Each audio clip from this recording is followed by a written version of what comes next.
Hello ಎಲ್ರಿಗೂ welcome to Nisha ವಿಸ್ತಾರ. ನಾನಿವತ್ತು ಮಾಡ್ತಾ ಇರೋ ರೆಸಿಪಿ ಬಂದ್ಬಿಟ್ಟು ಬೆಲ್ದೆ ಹಣ್ಣಿನ ಜ್ಯೂಸು. ಬೆಲ್ದೆ ಹಣ್ಣಿನ ಜ್ಯೂಸ್ ಮಾಡೋದಕ್ಕೆ ಏನೇನು ಇಂಗ್ರೀಡಿಯೆಂಟ್ಸ್ ಬೇಕು ಅಂತ ನೋಡ್ಕೊಂಡು ಬರೋಣ ಬನ್ನಿ.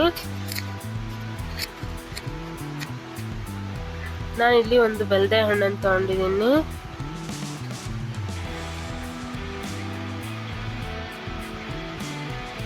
ನಂತರ 1 ಕಪ್ಪಷ್ಟು ಬೆಲ್ಲ ತೊಗೊಂಡಿದ್ದೀನಿ.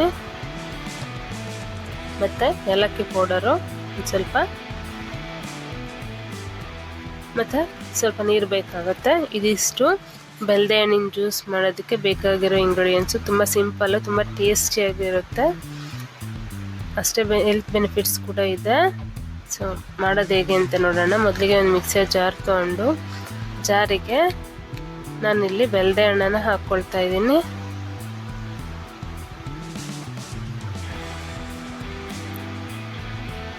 ನಂತರ ಬೆಲ್ಲನ್ನು ಹಾಕೊಳ್ಳೋಣ.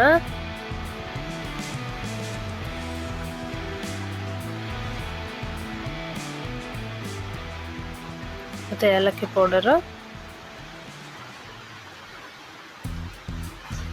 ಸ್ವಲ್ಪ ನೀರನ್ನು ಹಾಕ್ಕೊಂಡು ಗ್ರೈಂಡ್ ಮಾಡ್ಕೊಂಡು ಬರೋಣ ಬನ್ನಿ.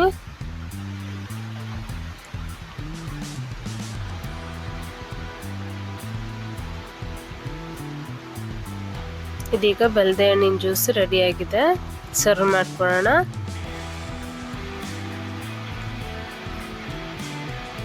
ಬೆಲ್ದೆ ಹಣ್ಣಿನ ಜ್ಯೂಸ್ ಕುಡಿಯೋದ್ರಿಂದ ದೇಹಕ್ಕೆ ತುಂಬ ತಂಪು. ಒಂದ್ಸಲ ಈ ಥರ ಟ್ರೈ ಮಾಡಿ ನೋಡಿ, ತುಂಬ ಸಿಂಪಲ್ಲಾಗಿ ಮಾಡ್ಬೋದು.